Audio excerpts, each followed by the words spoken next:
నీ చంద్రబాబు నేను ఒకటి అడుగుతున్నా, ఇదిగో నీ మోసం.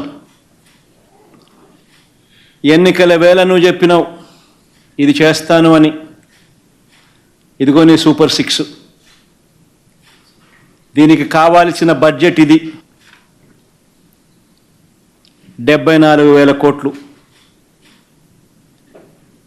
నువ్వు చేసినది మోసం కాదా? నువ్వు చెప్పినది అబద్ధం కాదా? నీ మీద 420 కేసు పెట్టకూడదా? ఆర్గనైజ్డ్ క్రైమ్ ఇది కాదా అని నేను ట్వీట్ పెడతా ఉన్నాను. నా ఎమ్మెల్యేలు, కంటెస్ట్ చేసిన ఎమ్మెల్యేలు అందరూ ట్వీట్లు పెడతా ఉన్నారు, పెట్టబోతున్నారు. మా పార్టీకి సంబంధించిన అందరూ కూడా ట్వీట్ పెట్టి నీ మీద ఎందుకు 420 కేసు పెట్టకూడదు, నువ్వు చేసిన